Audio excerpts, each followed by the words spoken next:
Okay, so here's the thing we're not considering. Okay. We're always like, Selena can't be the best assassin. What if all the other assassins legitimately suck? And here we are back for chapter 22. I don't know about you, but I hope the fuck you do. Everything will be alright. The table seems really wobbly today. Oh, it's... Hold on. Hold up, everybody. The table... I don't know if... You're probably picking it up on the microphone. The table, very wobbly. I don't know what happened. Nobody knows what happened. All I can tell you is the leg, right by me, is not touching the ground. Oh my goodness. It's barely not touching the ground, but it's still not touching the ground. Oh, so much better. Hey, wow, it's amazing. Amazing what a piece of cloth will do. Piece of folded up shop rag. All right, chapter 22. The silence of the library wrapped around Dorian like a heavy blanket, interrupted only by the turning of pages What as a he read. slut. He reads? Yeah. Will you close the door, please? Yes.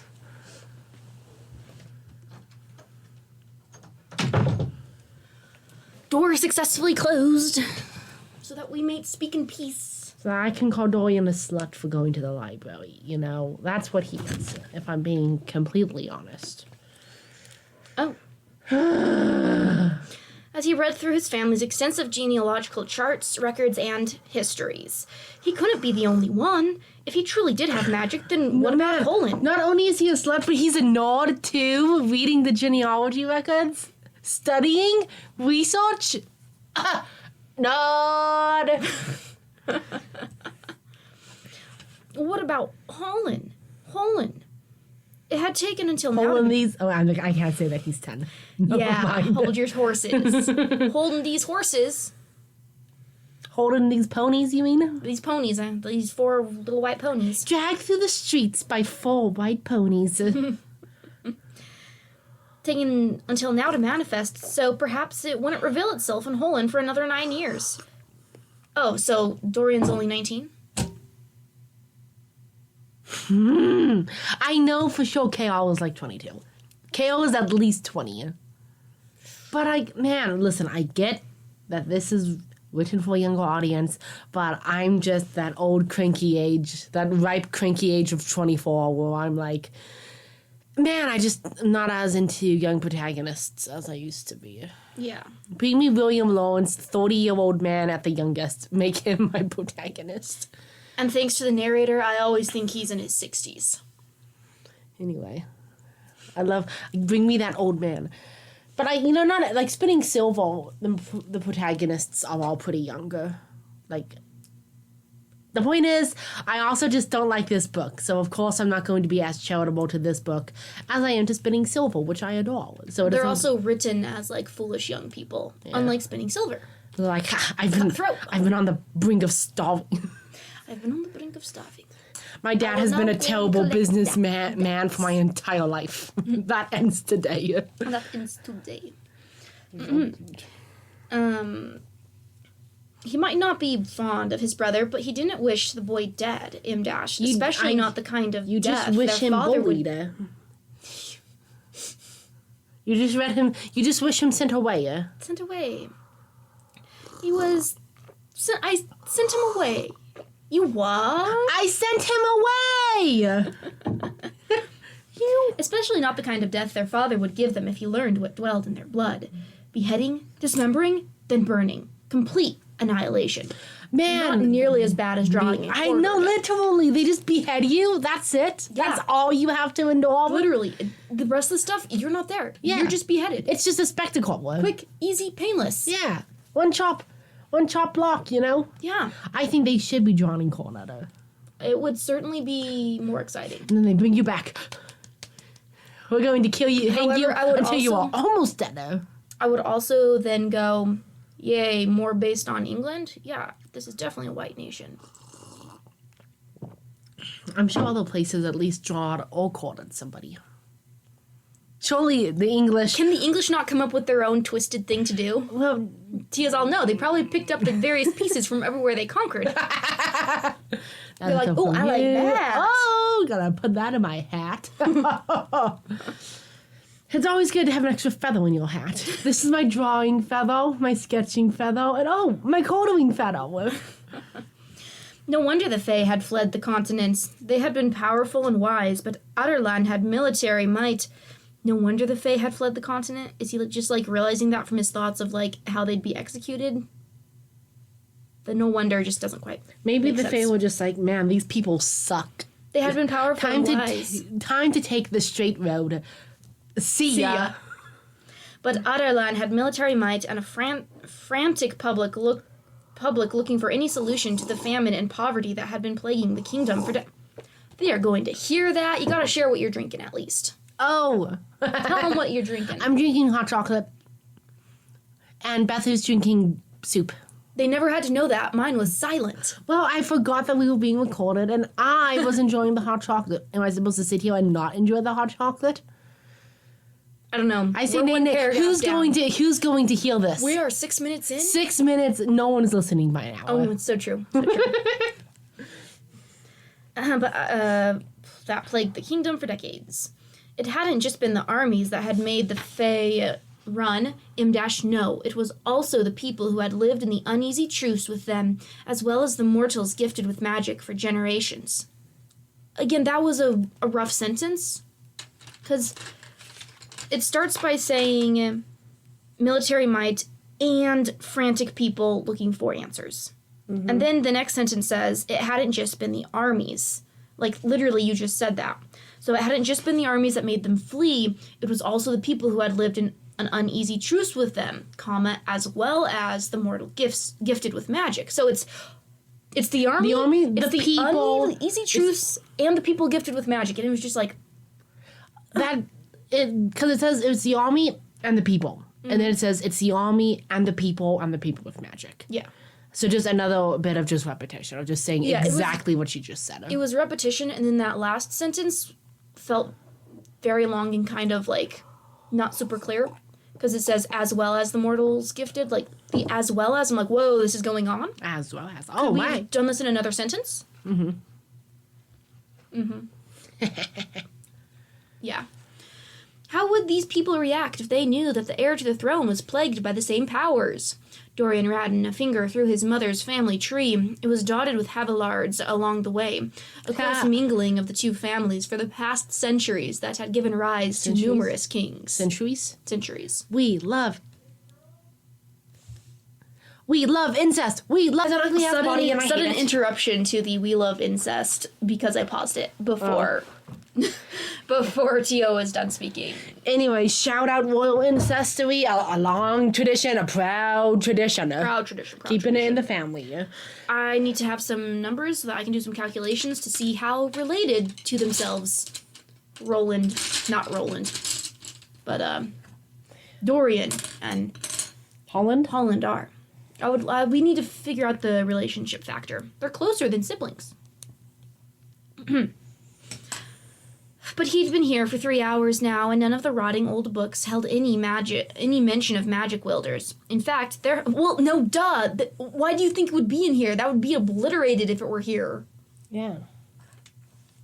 In fact, there had been a drought in the line of a drought in the line for centuries. Several gifted people had married into the bloodline, but their children hadn't. Oh, that's what I mean. But their children hadn't been born with the power.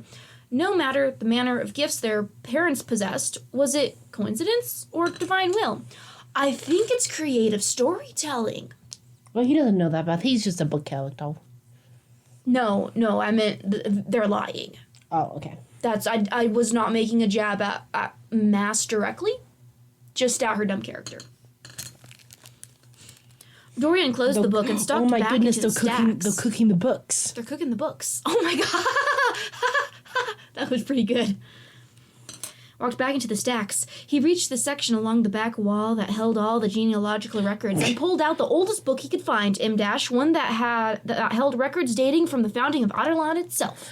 Dorian walking through the genealogy section, the royal genealogy section of the library. Smells like a kitchen in here. No, he hasn't figured that out. The official librarian finally allowed back into their domain. smells like a kitchen. Who's been cooking? There, on the top of the family tree, was Gavin Havillard, the mortal prince who had taken his war band into the depths of Hrun Mountains to challenge the Dark Lord Erawan. Erawan? Has that word come up before? Because it sounds super familiar, and I don't know if it's from this or if it reminds me of a word from another fantasy series I read. And I mean, it sounds like Aragon. No, a different one. Erawan. Another one that definitely took inspiration from, like, D&D. Oh, I don't know. It doesn't sound like... They might have said the name once before. Because there being, like, an evil overlord or something is familiar with Gavin in this book. But I don't remember its name, man. I think it's too familiar to have just been, like, some one-off thing. So I guess it just reminds me of... Assassins of Krondor? That's whatever that series was called. Anyways. Not a great series. I mean, written fine. Like, no female characters. And when there were female characters in, like, the third book, which is the one that made me go, I'm done listening, they were not very good. Anyways. Unfortunately. That's the one with the Fairy Queen, right? And, like, the prequel had that, yeah. The prequel series. Oh, prequel. It was written first, but... Yeah. Another reason I quit. The other series was rough. But back to Dark Lord Erawan. The war had been long and brutal, and in the end, only a third of the men who had ridden with Gavin came out of the mountains. Pretty good. But Gavin also emerged from that war with his bride, Imdash, the Princess Elena, the half-fey daughter of Brannon, Terrasant's first king. Do you think they're ever going to mention Elena's mother? Because it's only mentioned her fey father. Yet again, another woman of history lost. Yeah. Potentially, though, maybe since she was immortal, she's just been dead for a while, so it's just been Elena and good old Pops. And they just don't bring her up anymore. Yeah, she was dead long before they met. It was Brannon himself who gave Gavin the territory. And who knows?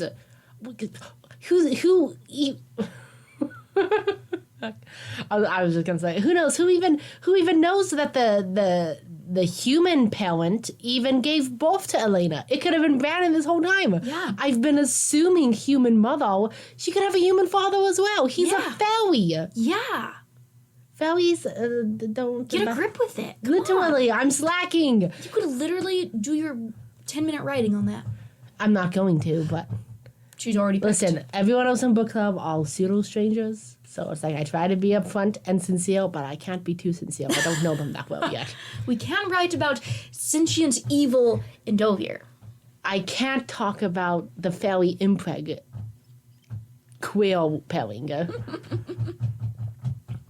Even if it wasn't quill, I would. The point is, I was just bitching about the not, like, oh, will we ever hear about Selena's mother? Who am I to assume that she had a mother on the human side? Just saying, it could be more complicated. Based on the book. Based on the book. Who give a shit about the book? This is the fandom speaking. It's not even fandom. I'm entering the fandom mindset zone.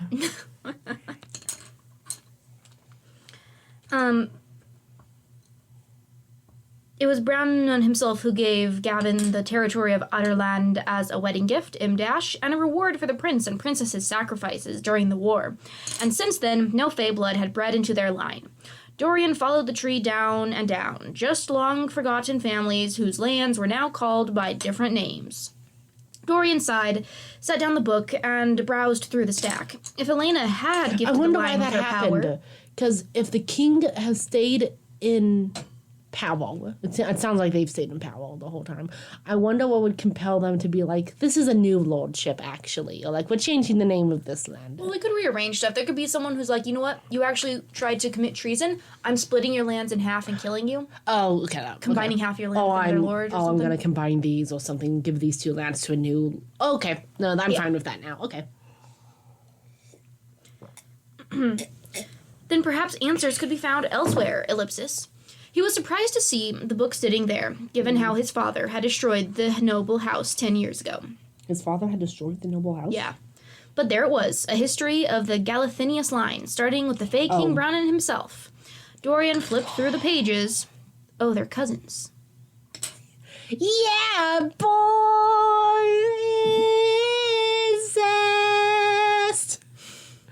Hello, cousins. Distant cousins. Distant cousins. And remember, they're both royal. This is a proud tradition. This is a long tradition. Not as distant on Dorian's side because of the inbreeding. This is true. But, it's a walk in the park for when it comes to royals. That's all I can say. It's true. Dorian flipped through the pages, his brows raised high. He'd known the line was blessed with magic, but this, ellipsis?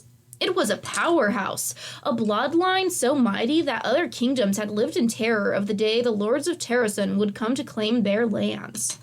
But they never had. While they'd been gifted, they'd never once pushed their borders, even when wars came to their doorsteps. When foreign kings had threatened them, the retribution had been swift and brutal, but always, no matter what, they kept to their borders, kept the peace. As my father should have done. Despite all their power, though, the Galathinius family had fallen, and their noble lords with them. It's because they didn't have an eye to protecting the future. They stopped at their borders. They were, in fact, isolationists. They should have been like Rome. We expand or die. We expand or die. And then still die, but a long time later. Yeah. But only after killing a bunch of others. I wonder if there's going to be something about how the land of Terrasen helps grant them magical abilities. Like there's something special about that. Which is why they never expanded outside of the realm. Oh, hey, that's an interesting idea. Yeah. Despite all their power, they survived. In the book he held, no one had bothered to mark the houses his father had exterminated, or the survivors sent into exile. Without the heart or the knowledge to do it himself, Dorian closed the book, grimacing as all those names burned in his vision. What sort of throne would he inherit someday? If the heir of Terrasen, Aelin Galathinus, had lived, would she become a friend, an ally? His bride? Perhaps? Dude, you just saw your cousins. He'd met her once, in the days before her kingdom became charnel? Charnel. I think it's pronounced charnel. I knew this word once. I had to read it for a fic. Charnel house. The memory was hazy. But she'd been a precious wild girl, Imdash, and had seen her nasty, brutish older cousin, and had set her nasty, brutish older cousin on him in order to teach Dorian a lesson for spilling tea on her dress. Dorian rubbed his neck. Of course, as fate would have it, her cousin wound up becoming Idion Ashravir, his father's prodigy general, and the fiercest warrior in the north. He'd met Idion a few times over the years. Her father's fiercest general? Or his father's? Mm-hmm. But Selena's cousin. Yeah. Well, Aelin's Why not cousin. kill them all?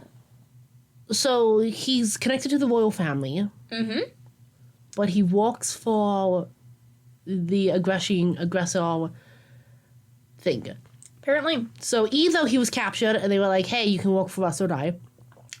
Or he betrayed Terrasen specifically to Adolin to become his general.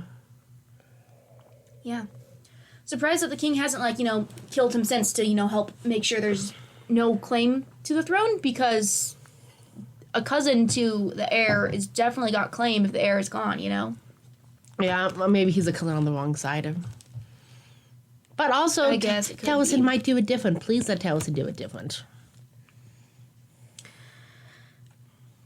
He'd met Aedion a few times over the years, and at each encounter with the haughty young general, he'd gotten the distinct impression that Aedion wanted to kill him. Oh, it's a long chapter. And with good reason. Shuddering, Dorian replaced the book and I did not make up "and with good reason." And stared at the bookcase as if it would yield any answers, but he already knew there was nothing here that could help him. When the time comes, I will help you. Did Nehemia know what dwelt inside him? She had acted so strangely that day at the duel, drawing symbols in the air and then fainting. He just can't put the pieces together. He don't get it. And then there had been the moment when the mark had burned on Selena's brow. He's dumber than a box of rocks. Ellipsis? Yes, he is. A clock chimed somewhere in the library, and he glanced down the aisle. He should go. It was Kael's birthday, and he should at least say hello to his friend before Selena whisked him off. Of course he hadn't been invited, and Kale hadn't tried to suggest that Dorian was welcome either. What did she plan to do, exactly? The temperature in the library dropped, a frozen draft blowing in from a distant corridor once again. And the HVAC system in this castle is abysmal. He's getting angry, and the temperature's getting cold again, and magic's, wow. Heart goes up, control. Blood pressure drops, so sit down. Sir, sit down. Not that he cared. He has a delicate disposition. Nah. He meant it when he swore to... Well, then why can he outfight like all the guardsmen? Delicate... Because they don't want to get their heads lobbed off. Oh, so true. The prince. Listen, they're just trying to get their paycheck and go home. Yeah. He meant it when he swore to Nehemia that he was done with Selena. And maybe he should have told Kale that he could have her. Not that she'd ever belonged to him, M-, or that she even tried to suggest that he belonged to her. He could let go. He had let go. He'd let go. Let go. Let M-. Books flew from their really? shelves. That's what it said? He had let go, he'd let go, he'd let go, he'd let... Is that really what it said, or did you add anything? He'd let go, let M-. Books flew from the shelves. We all saw... So, yeah, he loses control of his emotions. It gets cold. Magic stuff happens. How... Original. How charming. How endearing. Dozen upon dozens bursting into flight, and this time they slammed into him as he staggered back toward the end of the row. He shielded his face, and when the sound of leather and paper stopped, Dorian braced a hand on the stone wall behind him and gasped. Half of the books in the row had been tossed off the shelves. He better be glad there's no librarians about, and scattered about, as if thrown by some invisible force. Librarian, you're cooked, son. He rushed to them, shoving volumes back into their shelves in no order whatsoever, working as fast as he could. Man, who cares? One of the crotchety royal librarians came hobbling over to see what the noise was about. Man, one of the crotchety old librarians, they just hate everyone who's not them. It took him a few minutes to put them all back, his heart pounding so hard he thought he'd be sick again. His hands trembled, M-, and not just with fear. No, there was some force still running through him, begging him to unleash it again. To open himself up? Ellipsis?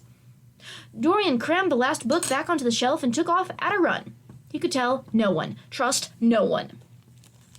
If only you were still on really good terms with Kale. When he reached the main hall of the library, he slowed to a walk, feigning a lazy carelessness. He even managed to smile at the old, withered librarian who bowed at him as he passed. Dorian gave him a friendly wave before striding out the towering oak doors. He could trust no one. I forgot that literally from reading a paragraph of the rest of your writing, Maas. I forgot that you just said he could trust no one. This is true. Like, you say he could trust no one 3 times, but you didn't use it in, like, a good, like, wave or, like, I forget the technical names for it, but, like, you'll say something, you'll repeat it. You'll say something, you'll repeat the word. Like, he could trust no one. He saw the librarian. He could trust no one. But he smiled and waved, but, you know. But he could trust no one, yeah. That would be, I mean, from her, I'd probably find that annoying, too, because I don't like her writing, but less annoying than this, if I, allowed myself to let go of the irritation. Yeah. What with the carnival, M-, she hadn't recognized him as the prince. Because he was still dressed like trash? Who hadn't recognized him? The witch? The librarian. Oh. I guess. Anyways. I feel like the librarian should have stopped him. He's a vagabond. Still, her gift had rung true, at least when talking to Kate. She hadn't recognized... Has it been the she has totally changed. Get ready. We find out who the she is at the end of the paragraph. Oh, no, it says that witch at the carnival. I just can't read witch. Oh, okay. That witch at the carnival, M-, she hadn't recognized him as the prince. Still, her... Okay, so used an M- to interrupt a sentence. So that witch at the carnival, M-, let's interrupt it and say she hadn't recognized him as the prince, except then it ends the sentence. So you've got me hanging on that witch at the carnival. What about her? I know she didn't recognize you as the prince, but what about the witch of the carnival? Still, her gift had rung true, at least when talking to Kaol. It was a risk, but perhaps Baba Yellowlegs had the answers he needed. I'm going to have to see Baba Yellowlegs again. Mm-hmm. There is a section break here, and I think we'd better start a new recording because it's been kind of challenging to export things.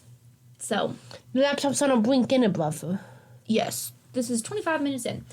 See you all for part 2.